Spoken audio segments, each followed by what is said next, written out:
사랑의 하나님, 기도할 수 있는 특권을 또 허락하시니 감사합니다.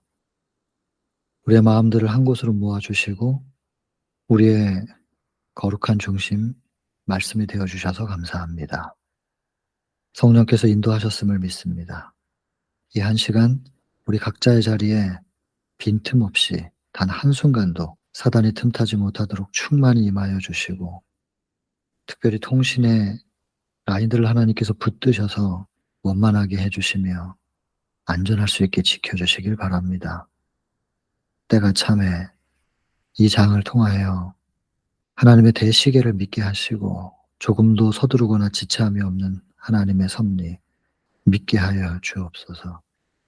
비록 어둠 속에 우리가 걷는다 할지라도 터널은 반드시 끝이 옴을, 하나님께서 준비한 빛의 세계가 있음을 믿게 하여 주옵소서. 죄인의 기도입니다. 그러나 언제나 들으시고 응답해 주심에 감사하며 예수님 귀하신 성으로 간절히 기도드립니다. 아멘. 오늘 3장 때가 참회입니다. 이 성경절 굉장히 중요합니다. 때가 참에 하나님이 그 아들을 보내사 했고, 그다음 율법 아래에 있는 자들을 속량하시고 우리로 아들의 명분을 얻게 하려 하심이라. 여러분, 율법 아래에 있다. 이거 굉장히 중요한 내용인데요. 율법 아래에서 율법 위로 올라가는 경험. 이게 어떻게 이루어지는가? 이거 이해하려면 로마서 7 장과 8 장을 따로 공부를 좀 해야 됩니다, 우리가. 그런데 일단은 인제 본문 내용을 먼저 좀 한번 할게요. 하고 시간을 따로 내든지, 그리고 시대 소망 전체를 쭉 따라오시다 보면 율법 아래 상태가 무엇이고 또 율법 위로 올라가는 것이 무엇인지. 그래서 바울이 로마에서에서 8장 2 절에 "생명의 성령의 법이 사망의 법에서 나를 해방시켰다."라는 표현이 뭔지 이해하시게 될 겁니다. 어쨌든 여긴 중요한 부분인 것은 분명하고 여러분들이 알고 계셔야 됩니다. '이게 중요한 거구나.'라는 거. 대부분 율법 아래 갇혀 있는 상태거든요. 여기서 해방이 돼야 되는데, 여러분, 구주의 강림은, 이게 약속이 인제 최초의 언약이 언제 이루어졌었나요? 창세기 3장 15 절이죠. 창세기 3장 15 절에 에덴에서 주어졌던 약속이에요. 아담과 하와 이 약속 못 보고 잠들었죠. 그죠? 여러분, 지체됐다 이렇게 표현합니다. 얼마나 고대했는지 몰라요. 여기 커서 움직이는 거 보이시나요? 얼마나 고대했는지 몰라요. 근데 지체됐어요. 이후로 에녹 시대, 그리고 족장들과 선지자들을 통하여 계속해서 메시아가 오신다는 소망은 반복이 됐지만 오시지 않았다. 여러분, 그래서 구약 역사가 4천 년이에요. 그 4천 년의 시간 동안 이 약속은 성취가 안 된 거예요. 지금 우리가 오신다, 오신다 하면서 뭐 오시지 않는, 재림이 이루어지지 않는 것 때문에 식상하다 혹은 허구가 아니냐, 혹시 이런 믿음의 흔들림이 있다면은 구약을 봐야 됩니다. 구약 역사 속에서 그 오랜 시간 동안 약속은 있었는데 성취되지 않는, 아브라함 같은 사람도 그의 후손이 하늘의 별처럼 많을 거라 그랬는데 이삭 하나 놓고, 이스마엘은 인제 복음의 계보에서 떨어졌지만 그리고 그 이상의 후손을 보지 못하고 죽었단 말이에요. 그렇다면 그 약속의 말씀을 아브라함은 무엇으로 실제처럼 붙잡고 있었냐면 믿음으로란 말입니다. 오늘날 우리도 똑같습니다. 여러분, 이 재림이 지체되고는 있으나 그러나 반드시 약속하신 대로 이루어질 것이라는 거. 그래서 구약 시대의 믿음의 선배님들이 그 약속을 붙잡고 믿음으로 붙잡고 살다가 끝내 십자가를 통하여 약속은 성취되었습니다. 그랬던 것처럼 재림의 약속도 반드시 말씀하신 대로 성취되리라고 우리는 믿어야만 하는 것이죠. 믿고 기다려야만 하는 것입니다. 다니엘의 예언 때도 그랬습니다. 아담도 약속을 들었지만 보지 못하고 죽었고, 에녹도, 이후의 족장들, 선지자들 다 약속을 기다렸지만 보지 못하고 죽었습니다. 예수님 초림이 이루어지지 않았던 거죠.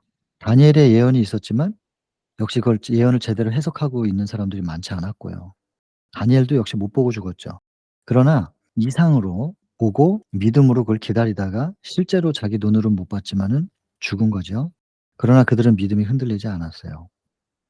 그 이후로 여러 세기가 지나고 선지자들의 음성도 그쳐지는, 인제 구약 성경의 마지막이 말라기죠. 말라기 선지자가 있었던 이후로 침례 요한까지 약 425 년의 시간이 흘러갑니다. 400 년이 넘는 시간 동안 선지자들의 소리가 들리지 않았었어요. 이 정도면은 거의 잊혀질 만한, 하나님께서 이걸 허락하셨어요, 이런 상황들을. 이렇게 본다면은 우리가 좀 투덜거릴 수가 없는 거죠.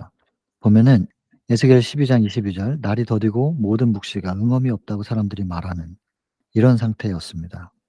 그러나가 굉장히 중요합니다 인제. 그러나 하나님의 경륜은 이제 별들이 정해진 길을 따라서 광대한 궤도를 운행하는 것 같이 하나님의 경륜은 조급하거나 지체하는 법이 없다. 경륜이라는 말은 계획이란 뜻입니다. 하나님의 계획표는 조급하거나 지체하는 법이 없습니다. 그리고는 정확한 궤도를 따라서 흐르고 있고, 나중에 밑에서 쭉 보다 보면 때를 알리는 대시계. 그래서 이 문단의 제목은 대시계입니다. 대시계. 이 위에 문단의 제목은 기다림. 두 번째 문단은 대시계. 그래서 아브라함에게 이런 주신 예언 중에 애굽에서 종로를 할 거라는 거, 그 기간까지 이런 거 미리미리 말씀을 다 해 주셨는데 정확하게 하나님께서 말씀하신 대로 성취되지 않았느냐. 때를 알리는 대시계가 있다.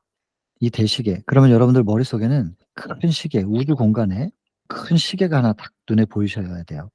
바늘들이 있는 그 시계를 그려 보세요. 그리고는 서두르지도 않고 지체되지도 않고 정확한 시계, 그 바늘이 착착착착 움직이는 그 모습을 여러분 상상 한번 해 보세요. 딱 그렇게 그려 놓으면, 대시계 하나 그려 놓으면 때가 차면 이 챕터는 대부분 다 연결됩니다. 그래서 항상 뭔가 그림을 그리시라는 얘기를 제가 자주 말씀드리잖아요. 자, 때가 참에 하나님의 섭리가 여러분 국가들도 주장하시고 인간의 충동과 감화의 조류까지도 지도하십니다. 이거는 저한테는 굉장히 큰 위로입니다. 여러분 그 사도행적 40 장의 제목이 뭡니까? 가이사에게 호소함이잖아요. 그 가이사에게 호소함, 그 챕터에서 이런 표현이 있습니다.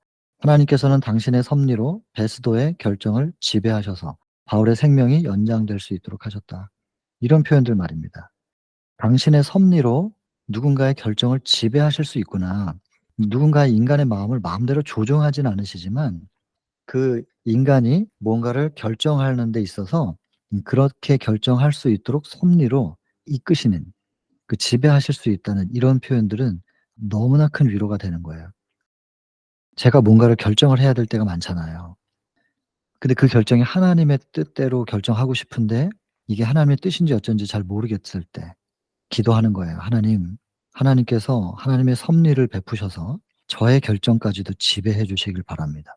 그래서 하나님의 손 위에서 저의 모든 결정들이 이루어지고 발걸음들이 나아가게 되기를 바랍니다.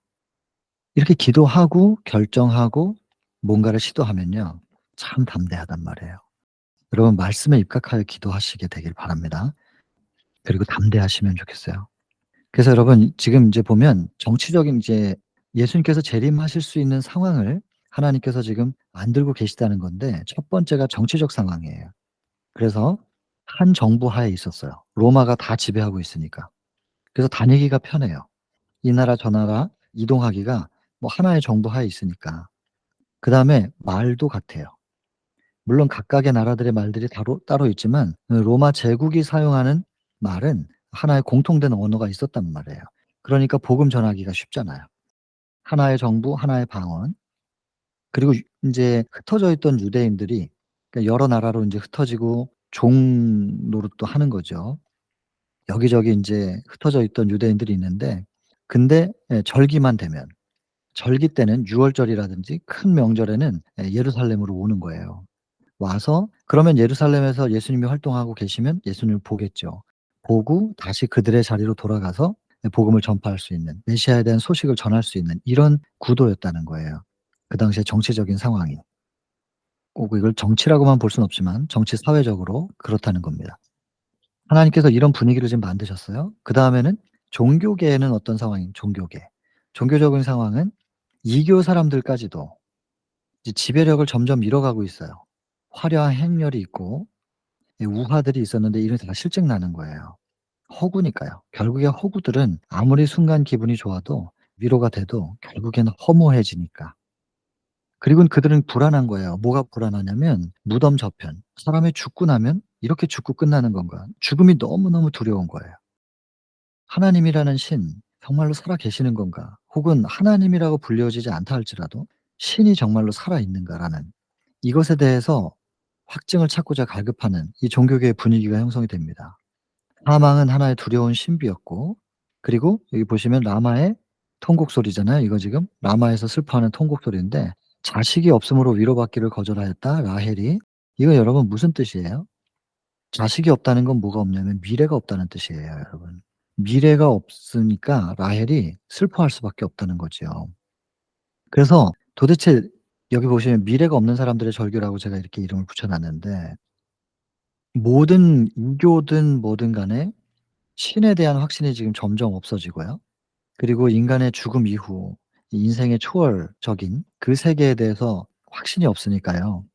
사람들이 너무 불안하고, 애굽에서는 미라를 만들었잖아요. 영혼 불멸설을 거기서부터 시작됐고, 나중에 영혼이 돌아온다. 그래서 육신을 보존하자.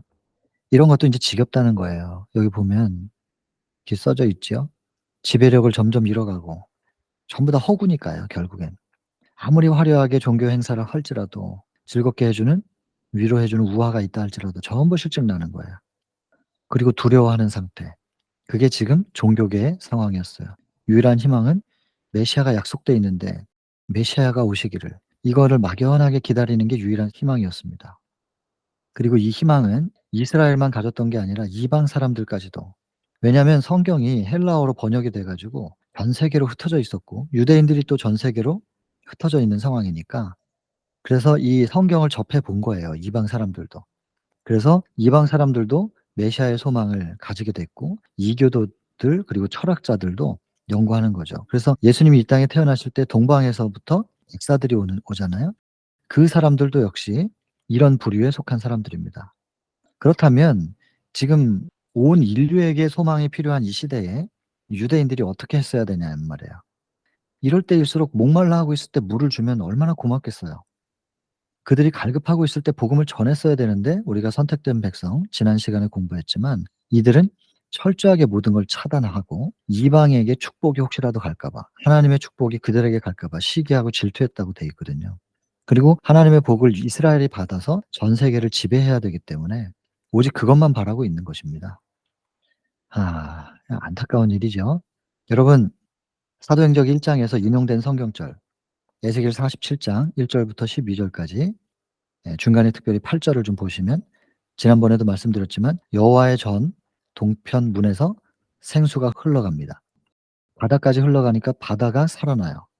그 인제 지리적으로 보면 그 사해라고 보는데, 바다가 살아나는, 그리고 거기까지 흘러가는 사이에 강 주변에 나무들이 심겨져 있고, 그 나무들이 그 생수를 먹고 매달 열매를 맺고, 그 잎은 약재로 쓰여질 만큼 그렇게 유용하게 성장하는 모습, 모든 생명들이 소생하는 이야기를 하고 있어요. 그 성경절이 왜 사도행적 1 장에 인용이 되느냐. 교회가 그런 통로 역할을 해야 된다는 거예요. 생수가 흘러가는 통로의 역할. 그게 주어진 사명이었단 말이에요. 그것을 구체적으로 표현한 게 선택된 백성 시대소망 2 장에서는 참 하나님의 품성인 율법이 무엇인지를 높이 들라. 그리고 그 품성의 표상인 어린 양. 이거 제사제도 잊어버리면 안 된다. 이거 이어가야 된다. 그리고 언제쯤 예수께서 재림하실 것인지에 대한 너무나 막연하니까 예언을 가지고 있어야 된다. 이 세 가지를 통해서 메시아가 오심을 기다리도록 모든 온 인류에게 전달하고 전도하고 선포하는 게 그들의 사명이었는데, 그들이 전 세계를 지배하고 싶은 마음 때문에 이 복을 나눠주면 안 되는 거예요. 그러니까 다 차단시킨 것이죠. 그리고 이 3 장에서도 나오지만 예수 그리스도의 사명을 이 이기심 때문에 자꾸 놓치는 거예요. 그들의 이기심은 뭐냐면 이 땅에서 나라가 세워져서 이스라엘이 전 세계를 지배하는 거예요, 지금 로마가 그렇게 하듯이. 근데 예수님의 사명은 자꾸 마음의 천국을 얘기하거든요. 마음의 성소 정결을 얘기하고 받아들이고 싶지가 않은 것이죠. 그러니까 그런 이기적인 사람들이 이 땅의 제국을 형성하기를 원하는 그 사람들이 그 제국화시킬 수 있는 능력을 이방 나라들이 받게 되는 것은 절대로 원하는 바가 아니죠. 그래서 이렇게 분리를 유지해요. 그 예배의식, 제사제도, 그 속에 담겨 있는 메시아에 대한 약속, 이런 것들을, 이런 지식을 나누어 주기를 꺼려하죠.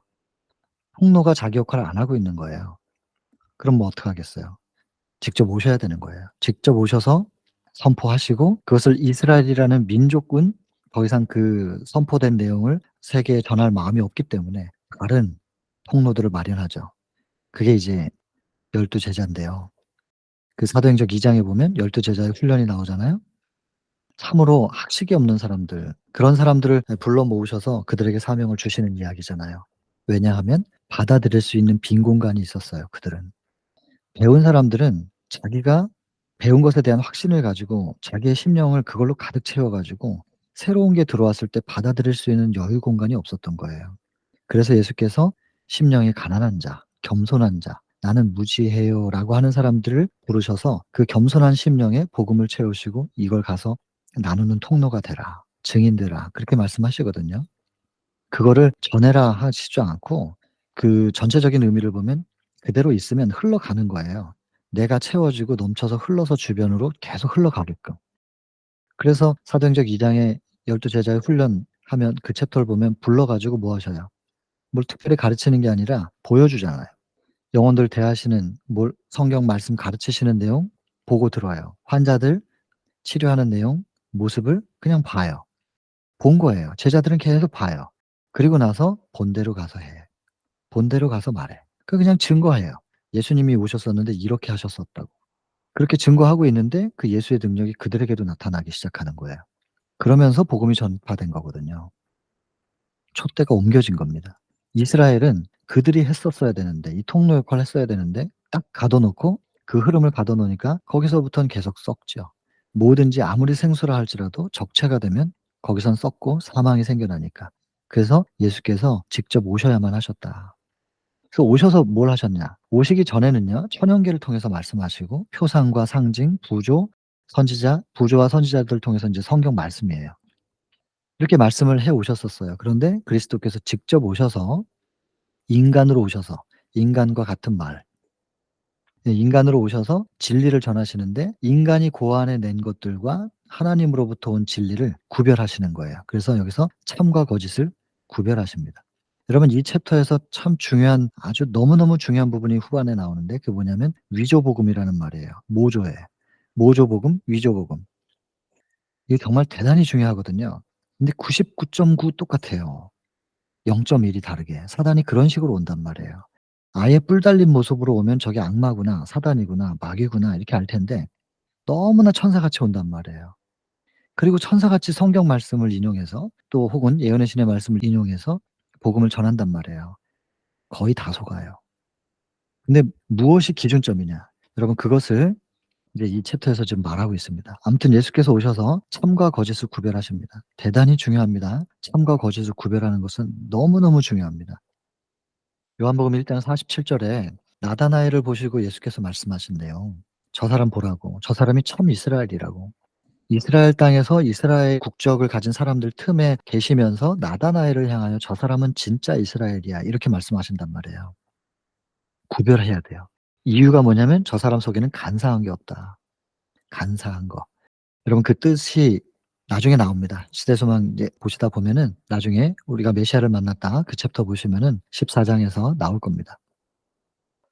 여러분, 이 식별하는 것, 참과 거짓을 식별하는 것 대단히, 대단히 중요하고, 뭐 자꾸 거듭거듭 말씀드리게 되지만 사단은 미혹하는 자거든요. 온천하를 꿰는 자. 미혹되지 않기 위해서 우리가 바른 안경을 쓰고 바른 관점으로 분별해 내는 것은 대단히 중요한 일입니다.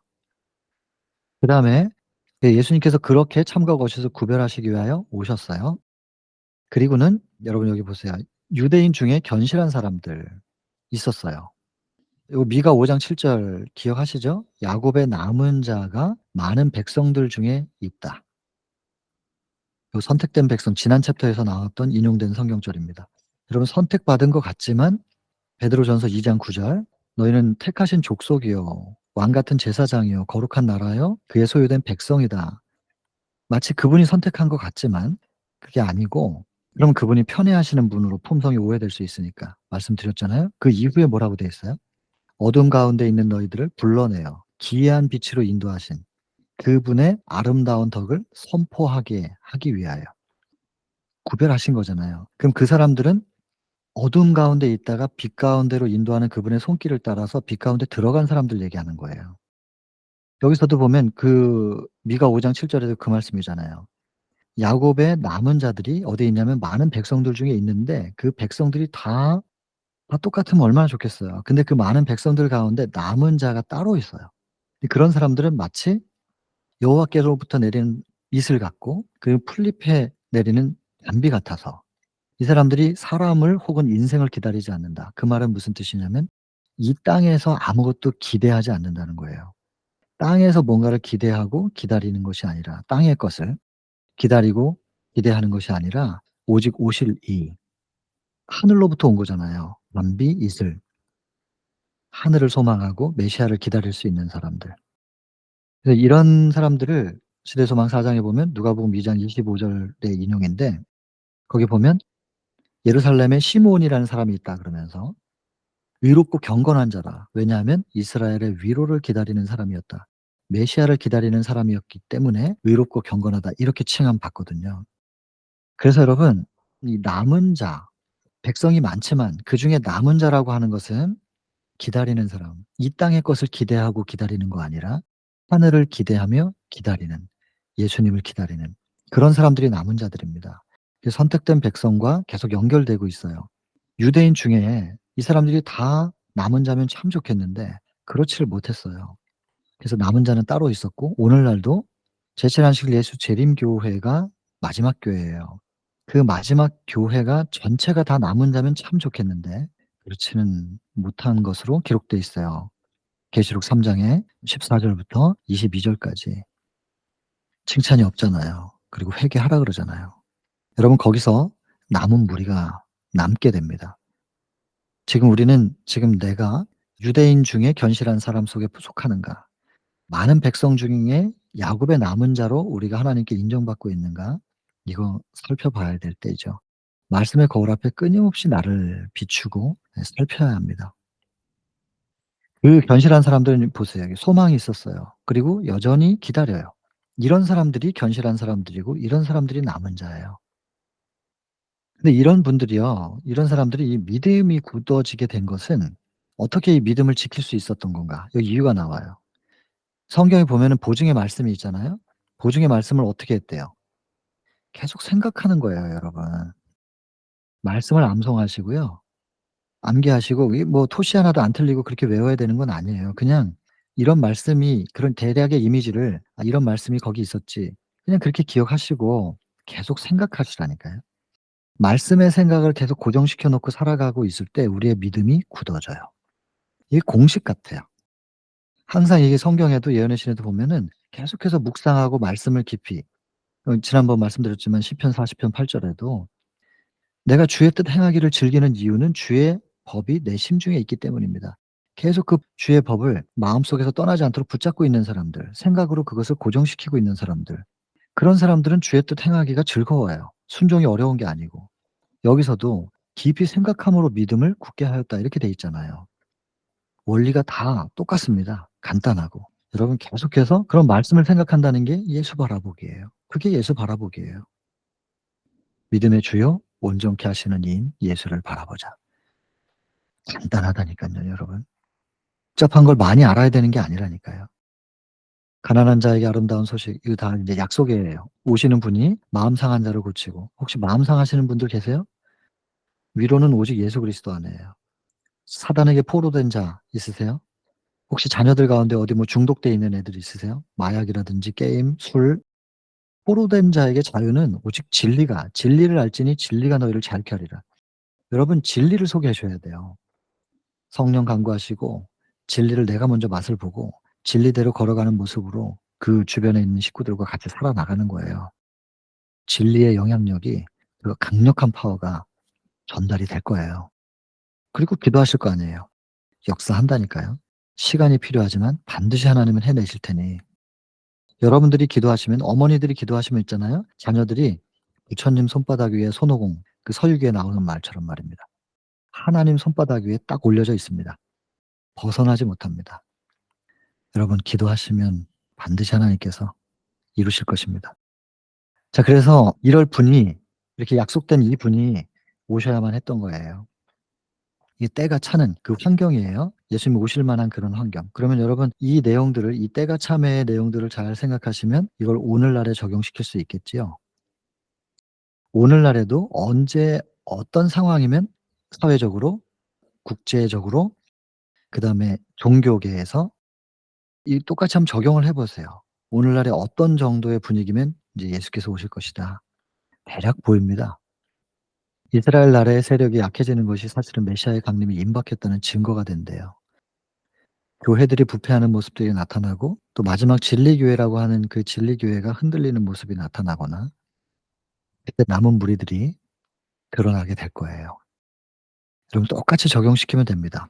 화이프에는 이 역사는 반복된다고 했기 때문에 과거의 이 모습이 현재로 어떻게 적용되는지를 잘 한번 살펴보시길 바랍니다. 보입니다. 시대의 흐름이 보입니다. 이 영감의 글을 통하여.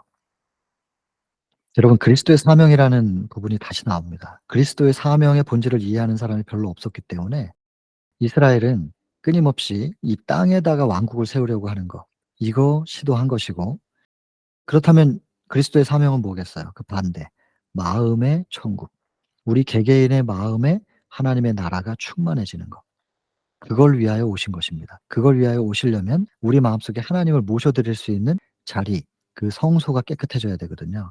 그래서 예수님께서 우리 영육을, 성소라고 하는 우리의 영육을 깨끗하게 하기 위하여 그분이 오신 것이고요.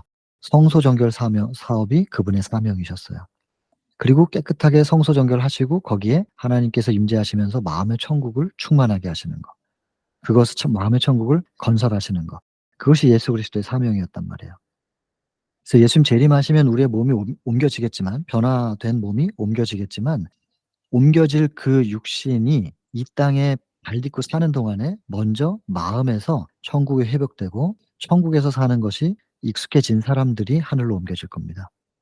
여러분, 이 땅에서 먼저 천국이 이루어져야 됩니다. 꼭 기억하시길 바랍니다. 이거 꼭 기억하셔야 됩니다. 땅에서 뭔가를 기대하는 사람들은 반대였어요. 예수님을 십자가에 못 박았어요. 마음의 천국을 기대했던 사람들은 끝내 구원의 소망 가운데 잠들어 있고, 우리 다시는 이스라엘의 모습이 우리에게서 반복되면 안 되겠죠. 때가 찬 겁니다. 사단은 예수님께서 재림하시지 않게 하기 위하여, 재림하시기보다는 어떻게? 도저히 못 참겠다. 이 인간들. 도저히 못 참고 그냥 다 쓸어 버려야 되겠다. 이렇게 하나님의 인내의 한계에 도달하게끔 사단이 지금 세상을 그렇게 끌고 가고 있는 거예요. 예수님은 오셔야 되는 거고 사단은 오실 필요 없어요. 희망이 없습니다, 이 땅은. 이런 걸 주장하고 있는 지금 대진투죠. 그럼 사단이 뭘 했는지 이제 보세요. 거짓을 기만을 해 가지고요. 죄를 짓는데 담대하게 만들어 버려요. 괜찮아. 하나님 사랑이시니까. 그 정도 해도 괜찮아. 여러분, 이거 복음 아닙니다. 반대로 가면, 그러면 이거 복음 아니잖아. 그럼 반대로 가면 그러면은 안식일 날은 몇 보 이상 걷지 마. 밭에다 침 뱉으면 안 돼. 거기 물 주는 거야. 뭐 이런 식이에요. 금요일 저녁에 해 지기 전에 불 켜야 돼, 미리. 그리고 해 지고 나서 인제 밤인데 불 꺼야 되는데 불 못 꺼요. 다 일하는 거니까. 이런 것들을 만들어서 행위로 완전주의를 만들어 나가는 거예요. 좌로나 우로나 절대로 치우치면 안 되는 건데 사단은 항상 이런 식으로 했어요. 조화예요, 조화. 그래서 하나님께서 세상을 포기하게 만드는 것이 사단의 목적이었다. 첫 번째 목적이에요. 사단의 목적 1 번. 그다음에 2 번, 하나님에 대한 지식이 전달되지 못하도록. 이제 요한복음 17장 3 절, 하나님을 아는 게 영생인데 하나님 모르게 하면 구원 못 받아요. 하나님을 안다. 그것은 하나님을 마음속에 모시고 영접했다는 뜻이고 하나님과의 관계를 맺었다는 뜻이에요. 그 하나님과의 관계가 없는 사람들은 구원받을 수가 없죠, 뭐. 그렇게 하나님을 영접하고 하나님과의 관계가 연결된 사람들은 하나님의 임재의 빛이 우리를 통해서 나가요. 그래서 그런 사람들은 율법을 지키는 게 즐거울 수밖에 없고 자연스럽게 되는 거예요. 그게 하나님을 내 안에 모셔드리고 물들게 하는 데까지는 시간이 좀 걸립니다. 그리고 자연스럽게 하나님의 임재의 빛이 발산되는 데까지도 시간이 걸려요. 그게 성화죠. 그러니까 우리는 지금 내 겉모양이 빛을 제대로 발산하고 있느냐 없느냐를 자꾸 생각하다 보면 나도 모르게 그걸 가식적으로 만들어 가게 돼요. 경건의 모양에 자꾸 집중하게 되고 그것을 의식적으로 만들어요. 이 챕터에도 나오지만 집례하는 제사장들이 마치 뭐와 같았다고 표현하냐면 그 연기하는 배우 같았다고 돼 있어요. 배우처럼 연기할 수 있는 거죠, 겉모양으로. 여러분 중요한 건 인제 중심이거든요. 그래서 여러분들이 계속 생각해야 될 게 뭐냐면 '나를 통해서 이 그리스도의 임재의 빛이 제대로 나가고 있느냐 아니냐.' 이걸 살피기보다는 '내 안에 예수께서 계속해서 임재하실 수 있느냐. 내가 그분을 밀어내지는 않는가. 그분을 잊어버리고 외면하고 배신하지는 않는가. 그분을 내가 꼭 붙잡고 살고 있는가.' 여러분 거기에 초점을 두시길 바랍니다. 그러면 임재의 빛은 그냥 자연스럽게 발산되는 거기 때문에 그걸 내가 만들려고 하면 행위의 의가 돼 버리거든요. 여기 인제 이 챕터에서 굉장히 강조하는 게 그 행위의 의인데, 하여튼 하나님을 안다고 하는 것이 행위의 의냐 믿음의 의냐를 판가름짓는 대단히 중요한 쟁점이 되기 때문에 그렇습니다. 그리고 사람들이 관심을 하나님의 성전에서 떠나게 하여 자기의 왕국을 건설하려고, 하나님의 성전은 마음에 세워지는 것이고 자기의 왕국은 이 땅에 세워지는 것이고, 근데 이 땅에 왕국을 세우려고 하는 사람들은 마음에도 자기 자아로 가득 차거든요. 하나님이 임재하실 수 있는 공간이 없어요.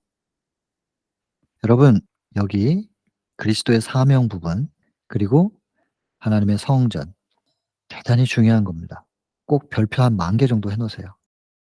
이 키워드들을 꼭 기억하고 계셔야 돼요. 예수께서는 하나님이 내재하실 수 있는 임재하실 수 있는 성전의 회복을 위하여 더럽혀진 성전을 깨끗하게 하고 성전 정결, 그리고 무너진 성전 성벽을 다시 수보하기 위하여 오신 거예요. 그게 예수 그리스도의 사명이에요. 왜 그렇게 하시냐면 하나님의 임재의 자리를 다시 회복시켜서 하나님과 우리를 다시 하나 되게 만들기 위하여. 예수님의 사명을 꼭 기억하고 계셔야 합니다. 그리고 이 사명을 우리 안에서 이루어내실 수 있도록 우리가 마음문을 열어서 그분이 들어오셔서 그걸 하니까, 내가 깨끗하게 청소해 놓고 그분을 모시는 게 아니고 그분이 오셔서 깨끗하게 해 주시는 거예요. 우리는 우리를 절대로 깨끗하게 할 수 없거든요. 그러니까 예수님을 믿는 믿음이 그렇게도 중요한 거예요. 믿음이 영접인데 그분이 내 안에 영접돼야 나는 깨끗하게 되고 회복될 수 있으니까. 그래서 여러분 십자가에서도 완성된 의, 사랑, 이것이 십자가가 발산하는 빛이지만 그것이 이루어질 수 있게 되는 원동력, 그 뿌리가 무엇이냐면 예수님의 마지막 말씀 "내 영혼을 아버지께 의탁합니다." 라고 하는 믿음의 표현. 도무지 부활할 수 없을 것 같은 그 상황 속에서 나중에 나옵니다. 78장 79장 보면 십자가 장면이, 갈바리 챕터와 다 이루었다. 그 챕터 뭐 너무너무 중요한데 다시 얘기할 겁니다. 언급이 되는데, 하여간 여러분 예수께서 도무지 부활할 수 없는 그런 상황, 완전히 죄 자체가 돼 버리신 그 상황에서도 하나님의 말씀을 믿는 믿음으로 '내가 부활할 수 있다. 나를 부활시켜 주실 것이다.'라고 하신 하나님의 말씀을 믿는 믿음으로 내 영혼을 아버지께 의탁합니다. 그리고 믿음으로 잠드신 거예요. 부활할 수 없을 것 같은 상황 속에서 이건 얘기한 거하고 좀 다르잖아요." 그러면서 십자가에 내려오실 수 있었어요, 당신의 신성을 발동시켜 가지고. 그러나 그렇게 안 하시고 신의 생명, 그냥 30년 살고 80년 사는 인생 죽은 게 아니고 신의 생명을 정말 둘째 사망으로 죽으신 거예요, 예수께서. 그 경험을 하신 거예요, 예수께서. 그리고 믿음으로 맡겨 놓고 돌아가신 거란 말이에요. 자, 다시 돌아가서 여러분 우리가 어디에 관심을 가져야 하느냐. 하나님의 임재의 자리인 성전에, 그리고 하나님을 다시 모셔 드리고 하나님과의 관계 회복하는 거. 여러분 거기에 초점을 두셔야 합니다. 그래서 하나님의 성소인 내 영과 육을 더럽히는 것을 보거나 듣거나 먹거나 이게 구별돼야 되는 거죠. 그럼 이걸 구별하는 걸 내가 하냐? 그게 아니고 예수께서 내 안에 들어오시면, 내가 예수 그리스도를 계속 내 안에 모시기를 결심하고 그분을 붙잡고 있으면 그분이 해결하신다는 거, 그거를 경험으로 알아야 된다는 거. 계속해서 매 챕터마다 똑같이 반복해서 말씀드릴 거예요. 그거밖에 없으니까. 여러분 성전에 집중하시길 바랍니다. 하나님의 임재의 자리인 성전이 회복돼야 하나님과 다시 관계가 맺어지고 그것이 곧 영생입니다. 꼭 기억하셔야 됩니다. 성소정결. 너무너무 중요합니다. 근데 이것을 반대로, 자꾸 반대로 끌고 가는 게 사단의 시도였어요. 그래서 하나님께서 하나님 편에서 포기하게끔, 두 번째는 사람들이 하나님 손을 놓게끔 만드는 게 사단의 시도였던 거예요. 특별히 성소를, 성소에 관심이 없어요. 하나님과 다시 연결되고 싶은 관심이 없게끔 만들어 버리는 거. 이런 사단의 시도는 거의 성공한 듯이 보입니다. 하나님의 종들이 있었지만 멸시받고 미움받고 핍박받았어요. 이교도 통해 가지고 엉뚱한 교리들 막 퍼뜨려 가지고 또 이스라엘까지도 그 이방의 풍습들을 받아들이게 만들어 버리고 큰 승리를 거둡니다. 이교도들의 풍습은 굉장히 좀 매력적이거든요. 또 우리의 정욕을 만족시킬 만한 것들이 많았기 때문에 대단히 큰 승리를 거두었다는 거예요.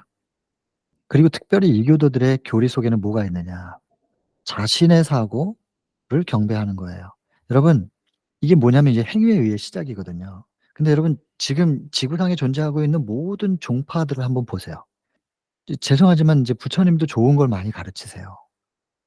많은 걸 좋은 얘기하시는 분이잖아요. 그런데 결국에 착한 일 하면 극락이고 나쁘게 살면은 이제 영멸이에요.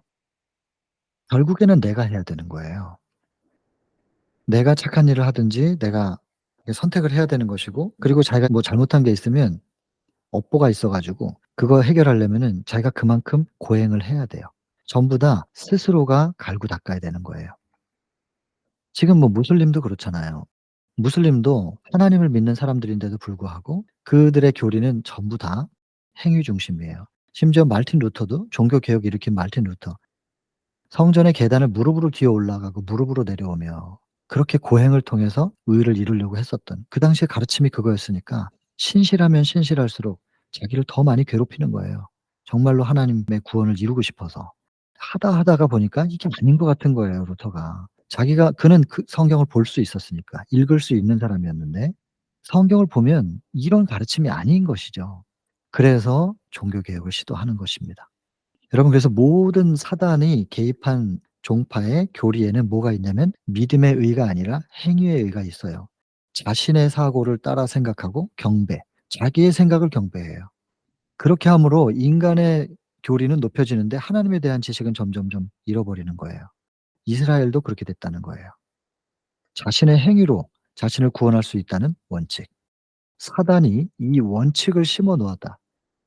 여러분, 이거 사단이 심어 놓은 원칙이라고 여기 기록하고 있잖아요. 완전주의, 율법주의, 다 행위에 의해요. 그 사단이 심어 놓은 거라잖아요. 이 원칙이 신봉되는 곳에서는 어디서든지 사람이 죄를 막는 방법을 가지지 못하게 되는 거예요. 왜냐하면 사람이 스스로 죄를 이겨야 되니까. 어떻게 스스로 이기냐고요. 본성이 완전히 더럽혀졌는데. 땅이 오염됐어요. 내가 원하는 알곡에 씨를 심어 놓으면, 여러분 농사 지어 보신 분들이 아시겠지만 내가 원하는 알곡기에 작물이 더 빨리 자라요? 아니면 잡초가 더 빨리 자라요? 그냥 나중에 잡초가 다 덮어 버려 가지고 내가 원하는 거는 알곡이 별로 없단 말이에요. 땅 자체가 더럽혀졌어요, 죄 때문에. 우리의 마음의 본성 자체가 더럽혀진 거예요. 스스로 해결이 안 돼요. 그런데 스스로 해결해 가지고 의를 이루라고 하니 그런 원칙이 전해지고 그것이 신봉되는 곳에서는 어디서나 사람은 죄를 막을 방벽을 가지지 못하죠. 죄를 막을 수 있는 유일한 방법이 뭔데요? 방벽이 가죽옷이에요. 가죽옷으로 밭을 검은 비닐로 덮거나 검은 천으로 싹 덮어 놓는 것처럼 가죽옷이 우리 마음밭을 덮어야, 창세기 3장 21 절에 약속되어진 그 가죽옷, 그게 덮어야 본성 속에서 악한 것들이 올라올 때 그 가죽옷에 막혀 가지고 못 올라오는 거예요. 오직 가죽옷으로 덮고 있을 때만 그게 방벽이 되는데 자기가 그걸 해야 된다고 하니 방벽을 가지지 못하는 거잖아요. 구원받지 못해요. 여러분, 사단은 이 원칙을 심었고, 근데 이 원칙을 심어 놓고 이 원칙대로 하다 보면요, 그래도 자기가 뭔가 신앙을 하는 것 같아요. 일 주일에 2번씩 금식하고 매일매일 새벽기도 한다든지. 그게 나쁜 거예요? 다 좋은 것에도 불구하고, 좋은 것임에도 불구하고 그것을 통하여, 그 행위 자체를 통하여 내가 구원받을 수 있다, 어떤 의의 수준에, 경지에 올라갈 수 있다는 의식을 자꾸자꾸 심어 줌으로 인해서 자꾸 거기에 집중하게 만드는 거예요. 그리고 '나는 신앙을 좀 제대로 하고 있어. 누구보다 내가 경건하잖아. 목사님 새벽기도 안 하는데 나는 새벽기도 하거든.' 굉장히 이 영적 우월감에 빠지고 교만에 빠질 수 있는, 이게 사단이 끌고 다니는 거라니까요. 구원 못 받습니다. 그러니까 나중에 예수 재림하시면은 그런대잖아요. "내가 주의 이름으로 귀신 내쫓고 주의 이름으로 선지자 노릇을 했습니다. 수고했다. 근데 넌 누구냐? 업적은 많은데 나를 안 닮은 거예요." 예수님 보시기에는 당신은 안 닮은 거예요. "넌 누구 집 자식이냐? 수고는 한 것 같은데 누구 집 자식이냐?" 여러분, 딱 그렇게 된다니까요. 경건의 모양이 율법을 아무리 잘 지키는 것 같아도, 사단의 이 원칙이 뿌리를 가지고 있으면은, 결국 그렇게 됩니다. 완전주의, 율법주의 아닌 겁니다. 그거 아닌 겁니다. 철저하게 예수 그리스도 그분과의 관계를 회복하는, 거기서 다시 시작이죠. 그러면 경건의 모양은 아무렇게 해도 되느냐? 그게 아닌 것을 아시잖아요. 그죠? 자연스럽게 되어지게 되어 있다는 거죠. 어쨌든 뿌리가 사단의 원칙에 뿌리를 두고 있느냐 아니냐, 이것을 여러분 구분해 내셔야 됩니다. 근데 의외로 묘하게 그 고정관념이 있어요. 정서 속에 뿌리 박혀 있는 이 사단의 원칙이 있습니다. 그래서 '내가 무슨 이런 행동을 하면 벌 받고 내가 이렇게 해서 내가 이걸 당했나 봐.' 뭐 이런 식의 생각하는, 여러분들 개인의 의식의 세계를 잘 뒤져 보시길 바라요. 본인도 잘 모르시거든요. 잘 뒤져 보세요, 그 의식 세계를. 뭐가 있는가. 여기 보면 위조복음이 나오죠. 이게 사단이 만든 이 원칙이 위조복음, 모조복음이라는 거예요. 세상을 구원하기 위하여 그들 자신을 하나님께 바치기를 거절해요. 왜냐하면 정로의 계단 5장 헌신 그 챕터에 보면 "우리의 죄된 본성 자체를 그냥 나한테 맡겨 주겠니? 내가 그 본성을 가죽옷으로 딱 덮어 가지고 이 조절할 수 있도록 나한테 그걸 허락해 주겠니? 그걸 주면 가장 귀한 걸 헌신한 것으로 내가 생각한다." 그게 헌신 챕터잖아요. 근데 자기가 할 수 있다고 생각하는 사람들은 자기를 바칠 필요가 없거든요. 그래서 자신을 바치기를 거절하죠. 그러면 뭐가 되냐면 사단의 대리자가 되는 거예요. 이스라엘이 여기 보세요. 하나님의 진리의 기둥과 터가 되도록 부르신 백성, 이 이스라엘이라는 이 선택된 백성이 사단의 대리자가 돼 버리는 거예요, 잘못된 교리로. 잘못된 구원의 도구. 그것 때문에 사단의 대리자가 돼요. 여러분, 사단이 영리하잖아요. 그럼 사단의 원칙을 어디다가 심겠어요? 저는 신학과에 심을 것 같거든요. 목사님들의 심령 속에 심을 것 같아요. 왜, 그래야 그 사람들이 나가서 가르치잖아요. 성경 가르치고 그 사람들이 설교할 때 다 듣잖아요. 웬만한 성도님들은 그냥 듣잖아요. 그래서 여러분, 사도행전 17장 11 절에 베레아 사람들은 데살로니가 사람들보다 신사적이라고 칭찬하면서 사도 바울 같은 그런 분이 가르쳐도 감사한 마음으로 받기는 하지만 정말로 그러한가 하고 날마다 성경을 상고하면서 검토하는 사람들, 그런 부류를 칭찬한단 말이에요. 사단은 영향력 있는 폭로를 통하여 사단의 원칙을 뿌리기 위하여 시도했을 거라는 거예요. 그런 가능성은 충분히 있잖아요. 이스라엘에게 이걸 심은 걸 보세요. 온 세계를 복음을 전해야 될 그 통로, 하나님께서 구별하신 그 통로 속에 사단이 이걸 심었잖아요. 오늘날 이거 안 하겠어요? 하거든요. 소경이 인도하면 어떻게 되겠냔 말이에요. 여러분들 개개인이 눈을 떠야 됩니다. 그리고 하나님의 통로로서 하나님의 종의 역할을 하고 있는 분들의 메시지와 그렇지 않은 사람들의 그 메시지를 분별할 수 있어야 되는데, 그 분별은 개인이 하셔야 돼요. 그거 어떻게 해야 되냐면 여러분들이 직접 말씀 보셔야 되는 거죠. 지금처럼 이렇게 말씀을 보시다 보면 보인다니까요. 이거 아닌데. 이 그렇게 기록되어 있지 않은데. 여러분들이 보여요. 분별이 된단 말이에요. 직접 말씀으로 가세요. 직접. 근데 박사들도 저렇게 잘 이해 못하는 걸 내가, 나 같은 사람이 어떻게, 그러면 신학 박사들도 저렇게 잘못 보고 잘못 해석한다면 그럼 나 같은 사람이 제대로 할 수 있습니까? 여러분, 예수님께서 제자들을 왜 그렇게 학식 없는 사람들을 부르셨는데요. 겸손한 심령으로 성령을 간구하시면 성령께서 가르치실 거예요. 요한복음 14장 26 절에 보혜사 성령이 오시면 모든 것을 가르쳐 주시고 생각나게 해 주실 것이다. 누가복음 11장 13 절에 하물며 너희 천부께서 구하는 자에게 성령을 주시지 않겠느냐. 여러분, 성령 구하시면 주십니다. 그러면 그 성령께서 모든 걸 가르쳐 주시고 생각나게 해 주실 것입니다. 믿으시고 성령과 함께 기록된 말씀으로 가시면 분별하실 수 있는 능력을 갖게 되실 거예요. 사단의 대리자가 됐습니다. 그러니 겉모양은 하나님의 종들인데 하나님의 품성을 그릇 나타내게끔 행동하는 거예요. 겉모양은 누가 봐도 하나님의 종이에요. 그런데 하나님의 품성이 안 나타나요. 사단의 대리자인 거죠. 이걸 분별해 내야 된다는 겁니다. 그리고 제사의 의, 이거 또 나오잖아요, 제사. 그 당시에 제사, 어린 양, 그 속에는 구속의 경륜이 그 안에 담겨 있거든요, 예수 그리스도를 표상하고. 근데 이것이 변질되면 철저하게 그냥 지난 시간에 봤잖아요. 제물과 의식, 의문 그 자체에만 집중하는 거예요. 그래서 의문의 형식들은 아주 엄격하게 만들고 복잡하게 만들어 놓고, 제물은 뭘 얘기해요? 그 속에서 예수님을 상징하는 그 예수님을 발견하는 게 아니라 하나님이 늘 화내는 분이니까 그 화를 진정시키기 위해서 자꾸 이렇게 뭘 갖다 바치는 거예요. "요거 드시고 좀 참으세요." 뭐 이런 식인 거죠. 완전히 왜곡돼 버린 거예요. 오늘날도 이렇게 왜곡된 복음이 있지요. 분별해 낼 수 있을 거예요. 여러분 이 원리를 잘 기억하시고 가만히 생각해 보세요. 분명히 왜곡된 게 뭔지 알게 되실 거예요. 제물 드리는 일, 집례하는 제사장들인데 연극하는 배우 같았다 그래요. 경건한 모양은 있는데 경건의 능력이 없습니다. 품성이 여기 제사 의미 잃어버리고 하나님의 품성 오해되고 연기하는 배우 같은 껍데기만 만들어지는 이런 신앙을 한 게 이스라엘이었단 말이에요. 여러분 오늘날 꼭 기억하셔야 됩니다. 역사는 반복되니까요. 죄의 기만은 최고도에 달해요. 행위의 의가 팽배해지면 더 이상 뭐 어떻게 하실 수가 없어요. 사단이 다 점령한 거예요. 마치 사단이 이 세상을 그냥 마약으로 다 중독되게 만들거나 그건 심각하잖아요. 근데 여러분 행위의 의가 중독돼 있는 거는 심각하게 생각 안 한다니까요, 사람들이. 경건의 모양이 다들 신실하게 신앙하는 것 같거든요. 근데 신실하게 신앙하는 것 같은데 행위의 의가 팽배되어 있으면은 그거는 마약 중독된 것보다도 더 심각한 거예요. 죄의 기만은 최고도로 달하였다. 이거 해결할 수 있는 분 이 사람이 못 해요 이제는. 예수께서 직접 오셔야 돼요. 이 죄의 기만에 노예되어 가지고 괴로워하는 사람들의 모습들이 이 밑에 쭉 이렇게 설명돼 있어요. 이 모습을 예수께서 목도하고 계세요. 다 지켜보시면서 너무나 가슴 아파하고 계시는 거죠. 그리고 하나님의 거하실 성전으로 지음 받은 우리 말이에요. 우리의 몸과 마음 악마의 거처가 됐대요. 여러분 여기 보세요. 특별히 여기 몸이라고 여기 얘기하잖아요. 그러니까 '마음만 깨끗하면 되지.' 이렇게 생각하는 분들이 있는데 아니에요. 몸도 하나님이 거하실 성전이에요. 그래서 그 고린도전서 3장 16 절과 6장 19 절을 꼭 비교해서 한번 보세요. 3장 16 절은 우리가 성전이라고 얘기하지만 혹시 오해가 있을까 봐 좀 편중적으로 생각할까 봐 6장 19 절에는 몸이라고 하는 걸 정확하게 지칭하면서 "몸이 하나님의 성전이다." 이렇게 얘기하거든요. 근데 여기 지금 여기서도 얘기하잖아요. 몸은 악마의 거처가 됐다. 몸.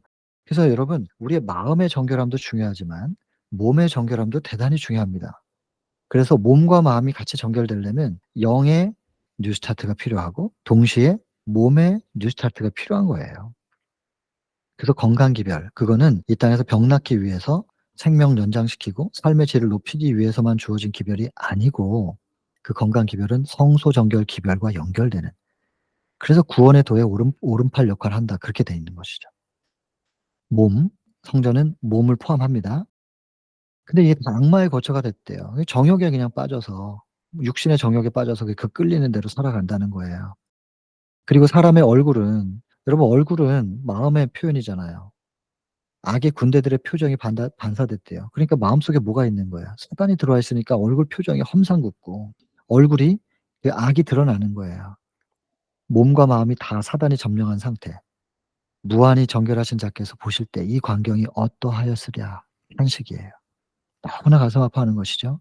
죄는 하나의 과학이 돼요. 여러분 심지어 강신술이 심령과학이라고 과학이라는 이 단어만 갖다 붙이면 뭔가 믿을 만한 것처럼 여겨지는데 여러분 죄가 과학이 될 겁니다. 그 사람들이 과학은 믿을 만한 거니까 죄에 대해서 너그러워질 수밖에 없어요. 그리고 부도덕은 종교 안에 인제 다 자리를 잡아 버리는 것이죠. 타락하지 않은 세계들. 이게 뭐냐면 우주 거민들이에요. 타락하지 않은 세계들이 조마조마한 거예요. '저렇게 악한데 하나님께서 딱 그냥 순식간에 쓸어 버리지는 않으실까?' 이러면서 조마조마하면서 이제 지켜보는 거죠. 사단이 노리는 건 그거예요. 하나님의 인내가 한계에 도달해서 그냥 싹 한꺼번에 쓸어 버리면 이것 보라고. 하나님의 정부의 원칙상 원칙이 뭐예요? 공의. 그 공의로 볼 때는 용서는 불가능하다. 이게 사단의 주장이거든요. 그러니까 아담이 번제를 했을 때 신나는 거예요. 얼마나 즐거워했는지 몰라요. 부자 선지자에 보면은 그렇게 기뻐했대요, 사단이. 3 장에 부자 선지자 3장 유혹과 타락 챕터 보면 너무너무 기뻐하는 거예요. 이제 하나님은 함정에 빠졌다. 하나님의 사랑이 자비와 공의에 조화라면서요. 자비로 용서하세요. 공의로는 죽이세요. 이 두 가지를 어떻게 한꺼번에 이룰 수 있습니까? 하나님의 함정, 하나님의 딜레마예요. 자기가 이겼다는 거죠. 자기의 논리가 더 뛰어나다는 거예요. 이거 증명하고 싶은 거거든요, 사단은. 그 타락한 정신의 사단이 상상도 하지 못하던 해답이 하나 있었단 말이에요. 십자가죠. 공의는 예수님이 대신 죽으시면서 만족시키셨어요. "내가 대신 죽을게. 인제는 용서할 거야." 하면서 자비를 만족시키는. 공의와 자비가 어떻게 조화를 이룰 수 있는지 십자가를 통하여 완성시키신 거예요. 통쾌하죠. 여러분 우리는 지금 그게 지난 역사이기 때문에 다 알고 있어서 그렇지 상상도 못 했던 거예요 그게. 자비와 공의가 그런 식으로 만족되게 될 거라는 것을. 그렇게 나와요. 상상을 하지 못했다고 고조선지에 보면. 근데 사단의 주장은 이거였어요. 그 당시만 해도. 용서는 불가능하다. 그러면서 만약에 하나님께서 싹 쓸어 버리면은 "거부라고 내 말이 맞지 않냐." 하면서 하나님도 불완전한 분이고 하나님을 없앨 수는 없어요, 자기가. 근데 하나님의 품성의 사본인 율법의 불완전성을 인제 증명하면서 하나님 완전히 신인데 하나님도 불완전하고 나도 불완전하지만 나는 하나님의 불완전한 부분을 발견한 존재니까 '나도 경배받을 만하지 않느냐?'라고 하는 것이 그렇게 해서 경배를 자기의 세력을 인제 구축하고 자기가 그렇게 신적 대우를 받는 경배를 받는 것이 사단의 목적이었던 것이죠. 만일 또 나왔어요. 만일은 항상 슬퍼요. 이 증언에서 만일 그러면 슬픈 얘기가 나와요. 하나님께서 세상을 멸망시켰다면 사단은 이렇게 했을 것이다. 근데 하나님 그렇게 안 하셨거든요. 그러나 나와요. 그러나 반전이에요. 하나님께서는 세상을 멸망시키는 대신에 구원하시고 그래서 요한복음 3장 16 절만 중요한 게 아니라 17 절도 중요합니다. "내가 세상을 멸망하러 온 게 아니라 구원하러 왔다."라고 하시는 그 말씀. 구원시키기 위해 아들을 보내셨다. 사단이 승리할 듯이 보이는 바로 그 위기의 때에 하나님께서 아들을 보내셔서 은혜의 사명을 가지고 오셔서 뒤집어 놓는 겁니다. 그러니까 인제 마무리 마지막입니다. 그분이 오셔 가지고 예수께서 조물주의 형상을 사람에게 회복시키시려고 오셨다. 조물주의 형상 이건 품성이거든요. 품성 회복. 죄로 말미암아 파괴된 품성 여기 나오죠. 다시 새롭게 하실 수 있는 분은 오직 그리스도밖에. 그래서 사람의 의지를 지배해 온 악마. 이 표현 보세요. 여러분 우리가 내 맘대로 내 의지대로 악을 저지르는 것 같지만 내 의지를 지배하는 존재가 있어요. 그러면 이것이 참 절망스럽지만 그러나 반대로 '그렇다면 내 의지를 내가 하나님께 드리면 하나님이 내 의지를 지배해 주실 수도 있나?' 아멘이죠. 그래서 헌신하라는 거예요. 헌신하면 하나님께서 우리의 본성을 지배해 주실 수 있다는 거예요, 우리가 허락해 드리면. 이것을 악마를 쫓아내고 사람의 의지를 지배해 온 악마를 쫓아내고 그럼 쫓아내면 악마를 밀어낸 그 자리에 누가 계시냐면 주께서 계시는 거죠. 그러면 내 의지를 그분이 지배하실 수 있다는 거예요. 그렇게 되는 것이 품성 회복이에요. 악마가 지배하고 있을 때는 악마의 모습이 나가겠죠. 예수께서 나를 지배하고 계시면 내 안에서 예수 그리스도의 임재의 빛이 나가겠죠. 그게 품성 회복이지 뭐예요. 그러니까 품성 회복하려고 노력할 게 아니라 예수님이 내 안에 계시도록 허락해 드려야 된단 말이에요. 그렇게 되면 그냥 옆에 사람들이 알아요. 아마 제일 가까이 있는 남편분들이 아실 거예요. '우리 아내가 달라졌네.' 그럴걸요. 품성은 그렇게 회복되는 것입니다. 그리스도의 품성을 따라서 우리의 품성이 재형성되고 요거 이루시기 위하여 예수께서 오신 것입니다. 자 여러분 지금 여기서 때가 참에 이 챕터를 다시 정리를 해 보면 예수님이 오실 수밖에 없는 그 당시의 사회적, 정치적, 종교적 분위기가 어떠했는가 그 부분 쭉 묘사하고 있고 특별히 사람들의 뭐 국가를 다 초월해서 종파를 초월해서 사단이 사람들의 마음속에 어떤 행위에 의해 그것을 집어넣고 있는 것인가. 어떻게 사단이 그 사람들의 마음을 장악하고 또 육신을 타락하게 만들고 있는 것인가. 그 분위기를 쭉 설명하고 있어요. 그리고 그것을 해결하실 수 있는 유일한 분 예수 그리스도. 그분이 오실 때가 되었다. 그분이 오셔서 이제 깨트려 버릴 게 무엇이냐면 우리 마음을 인간의 마음을 지배하고 있는 사단의 세력. 밀어내면서 인간의 의지를 그분이 지배하시기를 원하시는 거예요. 우리가 허락해 드리기만 하면. 그걸 통하여 품성 회복하고 그 품성 회복은 율법 회복이란 뜻이죠. 율법이 회복되는 게 곧 성소 정결이에요. 그렇게 성소 정결이 되면 하나님의 임재를 다시 모셔 드릴 수 있어요. 그리고 하나님과 다시 하나 되는 거예요. 이게 구원의 도예요. 늘 똑같은 얘기인 거예요. 여러분 매 챕터마다 구원의 도는 똑같이 우리에게 제시되고 있습니다. 여러분 꼭 기억하시고 반복되니까요. 그걸 숙지하시면 좋겠어요. 꼭 숙지하시면 좋겠고 때가 참에 요렇게 마치겠습니다. 이 챕터가 요렇게 정리가 되시고 이렇게 내용이 많은 것 같아도 기다림이 있었는데 성취되지 않았던 이걸 생각한다면 우리의 기다림이 좀 위로를 받죠. 그리고 하나님의 대식에 절대로 지체하지 않고 약속을 성취시키실 것이다. 그 머릿속에 간절히 기다리는 사람이 이렇게 조마조마하는 마음으로 간절한 표정으로 시계를 딱 쳐다보고 있는 모습을 머릿속에 한번 상상해 보세요. 이 챕터를 그렇게 그려 나가는 거예요. 예수님 재림하실 때를 기다리면서 시계를 쳐다보고 있는 사람들. 근데 주변 상황은 어떠냐면 요래요. 정치적으로 이렇고 종교적으로 이렇고 이 주변 상황들이 그런 것들이 머릿속에 잘 이렇게 그려 보세요. 유일한 희망 다시 시계를 쳐다보는 거예요. 그랬더니 옆에 친구도 기다리네. 이방인도 기다려요. 쭉 이런 것들을 머릿속에 다 사진 한 장으로 딱 그려 가지고 생각하시면 그냥 그 사진을 떠올리면 다 이 내용을 전체적으로 설명할 수 있어요. 예, 그분이 오시면 참과 거짓 구별하시고 그 남은 자, 견실한 사람들이 있었고 기다리는 사람들, 잘못된 기대, 예, 사단이 무엇을 시도했었는가 요 시도 안에 다 포함되죠 이것은. 사단의 시도 안에 이런 것들이 다 포함됩니다. 그렇고 사단의 교리와 원칙이 무엇인가? 자기의 힘과 의, 자기의 의로 구원받는 행위의 의, 그것이 모조복음이었고 그래서 택함 받은 백성들이 사단의 원칙을 교리로 받아들이므로 사단의 대리자가 된, 그래서 제사의 의미는 다 잃어버리고 하나님의 품성은 오해되고 사단의 품성으로 살아가게 되면서도 겉으로는 경건한 척 연기하는 배우같이 된 이런 모습들, 이게 죄의 기만의 최고도라는 거예요. 이것을 깨트리기 위하여 그분이 오셔서 우리의 의지를 지배하고 있는 사단을 몰아내고 그분이 그 자리를 차지하고 앉으시고, 그것이 곧 품성 회복이고 율법 회복이고 성소 정결이고 하나님의 임재를 회복하면서 다시 하나님과 하나 되게 만드는 딱 요런 겁니다. 이 챕터의 대략의 구성이 그렇단 말입니다. 이거를 한번 눈을 감으시고 쭉 한번 이 내용들을 끝나고 나서 그냥 바로 탁 핸드폰을 끄지 마시고 다른 유튜브를 열거나 그러지 마시고 눈을 감고 한번 가만히 생각을 연결시켜 보세요. 그리고 이 한 챕터를 그려 나가는 거예요. 글밥이 좀 많았지만 사실 한 장으로 요약하면 그려지는 그림은 사진 한 장에 다 그려질 수 있습니다. 그렇게 모든 챕터들을 한 장 한 장 사진으로 그려 나가시면 전체를 다 기억하실 수 있어요, 인제 목차만 연결하시면. 그래서 시대의 소망 지금 1 장 3 장까지밖에 안 했잖아요. 1 장 하나님이 우리와 함께 계신다. 2 장 선택된 백성. 3 장 때가 참에. 이거를 꼭 1 주일에 3 번이니까요. 분명히 다 기억하실 수 있어요. 하실 수 있어요. 하나님이 이 땅에 예 우리와 함께 계시기 위하여 오시겠다고 약속을 하셨다는 거예요, 첫 번째 단계. 오시기 위하여 통로가 필요하셨어요. 그래서 한 백성을 통로로서 선택하신 거예요. 그리고 그럼 통로로 선택했으면 그냥 오시면 되는데 때가 찰 때까지는 기다리시는 거예요.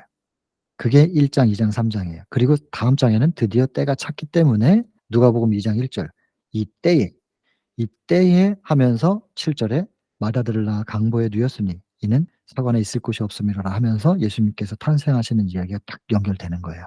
그래서 시대소망 4 장은 너희를 위하여 구주가 나셨으니 이게 이렇게 연결됩니다. 쭉 연결이 될 거예요. 시대소망 목차도 외우시고 사도행적 목차도 들으시면서 외워 보시는 거예요. 차근차근 외우시다 보면 나중에 대쟁투총서 전체를 맥락을 잡아 가지고 외우실 수 있을 거예요. 그러면 성경 전체가 쭉 그려져요, 역사 순서대로.